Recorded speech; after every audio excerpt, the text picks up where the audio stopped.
जहां भी जाता हूं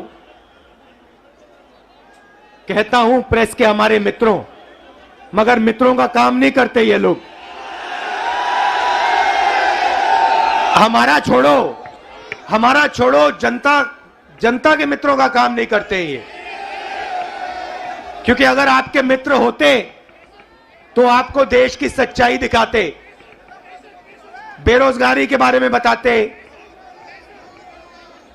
महंगाई के बारे में बताते, मगर नहीं, ये तो आपको चीता के बारे में बताते हैं। देखो देखो, अफ्रीका से 4 चीता आए हैं, देखो जंगल में घूम रहे हैं। देखो, ये भी सवाल पूछा कि क्या चीता हिरण को मारेगा या नहीं। मतलब अफ्रीका का चीता हिंदुस्तान में आकर हिरण को मारना भूल जाएगा।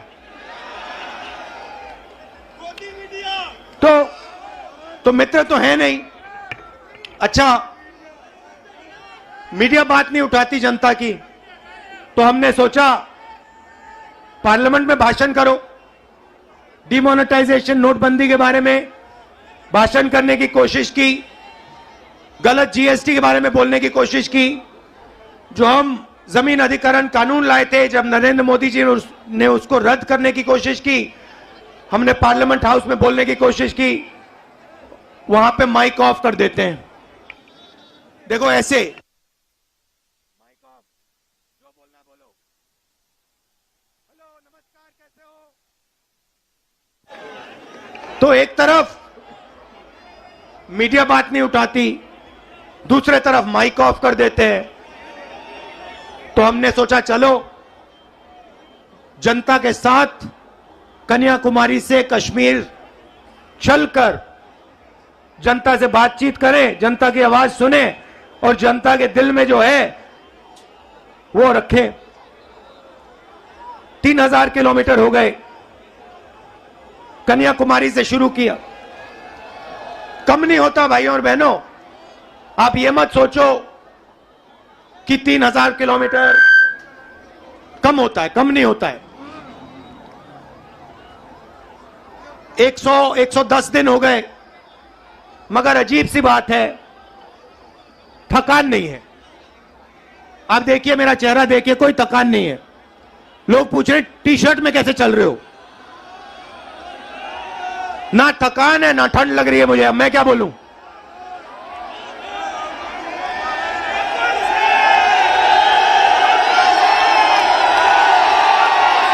अच्छा, जो प्रेस वाले हैं, एक बात देखो मेरे साथ, एक बात देखो इनके बारे में। देखो एक बात, ठहर जाओ भैया, एक बात देखो प्रेस वालों की। मैं यात्रा में चल रहा हूं, मैं टी शर्ट में हूं, मेरे साथ किसान के गरीब बच्चे चलते हैं, वो फटी शर्ट में होते हैं, उनकी पूरी टी शर्ट भी नहीं होती।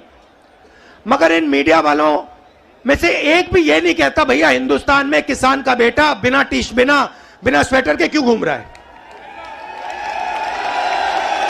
ये सवाल नहीं पूछेंगे, ये कभी नहीं कहेंगे भैया ये मजदूर है, ये टी शर्ट में क्यों घूम रहा है, ये किसान है, ये स्वेटर बिना, जैकेट बिना क्यों घूम रहा है।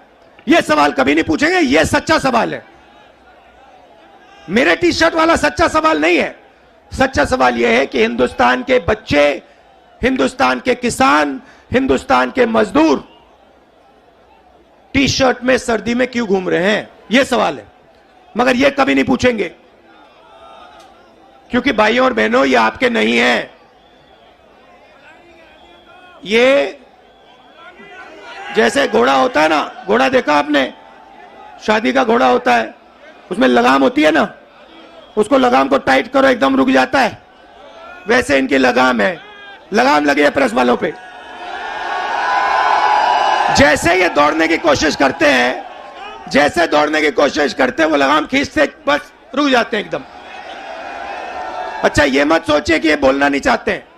मेरे पास आते हैं, कहते राहुल जी हम सच्चाई बोलना चाहते हैं, मगर हमें हमारे मालिक बोलने नहीं देते।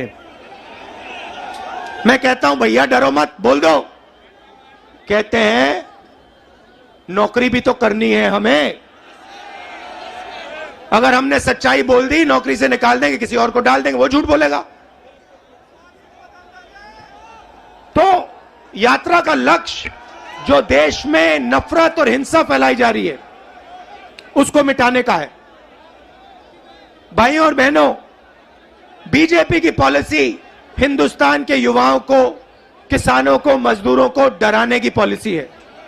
नोटबंदी, गलत जीएसटी, कोविड के समय जो इन्होंने किया, ये सारी की सारी पॉलिसियां किसान को, मजदूर को डराने के लिए है।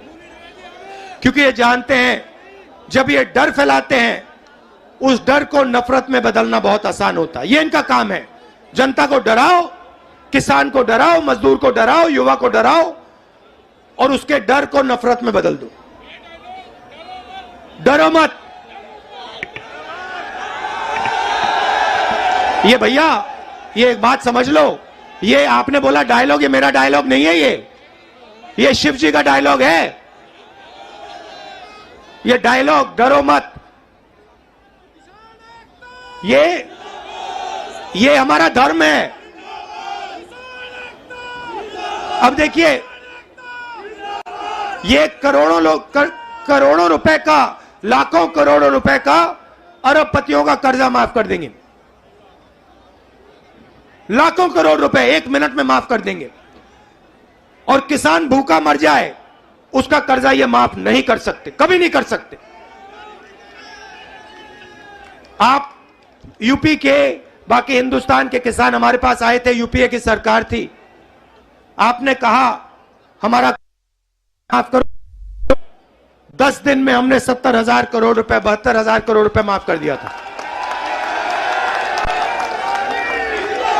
मजदूरों के लिए, गरीबों के लिए मनरेगा, भोजन का अधिकार, किसानों के लिए कर्जा माफ। तो हम डर को मिटाने की राजनीति करते हैं क्योंकि हम जानते हैं अगर ये देश डर जाएगा इस देश का फायदा नहीं होगा। अगर नफरत फैल जाएगी इस देश का फायदा नहीं होगा। भाइयों और बहनों, दो और मुद्दे हैं यात्रा के। एक है महंगाई, और मैं आपसे पूछना चाहता हूं, प्रधानमंत्री जी आते थे जब यूपीए की सरकार थी, कहते थे गैस सिलेंडर 400 रुपए का हो गया है। 400 रुपए का गैस सिलेंडर हो गया। भाइयों बहनों, आज कितने का है? मगर आज प्रधानमंत्री नहीं आते, आज आकर नहीं कहते कि भैया 1100 का हो गया।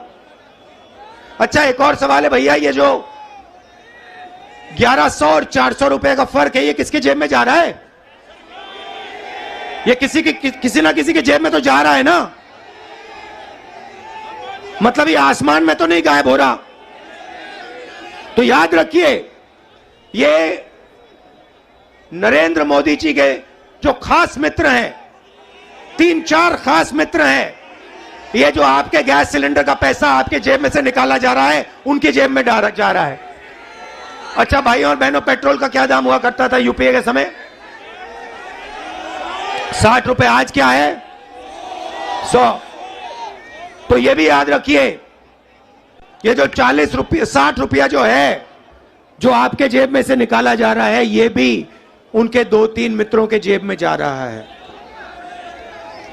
तो हमारा दूसरा मुद्दा महंगाई, और तीसरा मुद्दा, सबसे बड़ा मुद्दा, जो देश में नोटबंदी, गलत जीएसटी के कारण बेरोजगारी फैली है। आज 3,000 किलोमीटर में हर स्टेट में मुझे युवा मिलते हैं। मैं पूछता हूं क्या पढ़े? कहते हैं इंजीनियरिंग की, डॉक्टर बनने के लिए पढ़ाई की, आईएएस के लिए तैयारी की। और फिर मैं पूछता हूं भैया आप करते क्या हो? कहते हैं राहुल जी, शर्मा के कहते हैं राहुल जी हम तो मजदूरी करते हैं। कोई कहते हैं भैया, कोई कहते हैं मजदूरी करते हैं, कोई कहते हैं भैया हम पकौड़े पका रहे हैं। इंजीनियरिंग की पढ़ाई की, आलू के पकौड़े बना रहे हैं।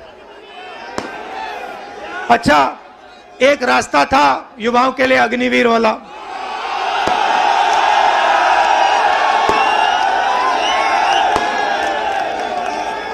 उसमें क्या था? सुबह युवा उठते थे, 4 बजे उठते थे, दौड़ते थे। यूपी में आपको हर सड़क पे दिखेंगे, देश की रक्षा करने के लिए दौड़ते थे। और सपना था एक दिन बॉर्डर पे जाके देश की रक्षा करेंगे, तिरंगे की रक्षा करेंगे, सपना था। युवा 15 साल सेना में सेवा कर सकता था, उसके बाद उसको पेंशन मिलती थी। नरेंद्र मोदी जी ने कहा नहीं भाई, ये 15 साल वाली बात छोड़ो, पेंशन वाली बात छोड़ो, ऐसे करते हैं 6 महीने ट्रेनिंग करो, बंदूक पकड़ो, 4 साल रहो, फिर जूता मार के बाहर निकाल देंगे और उसके बाद बेरोजगार हो जाओ। नया हिंदुस्तान। और जब युवाओं ने कहा कि हमें यह अच्छा नहीं लगा, और जब युवा सड़क पे उतरे, नरेंद्र मोदी ने क्या कहा? नरेंद्र मोदी जी ने क्या किया? उन्होंने उनसे कहा कि अगर तुम्हारी फोटो ले ली गई सड़क पे तो तुम्हें सरकारी नौकरी नहीं मिलेगी। तो देखिए,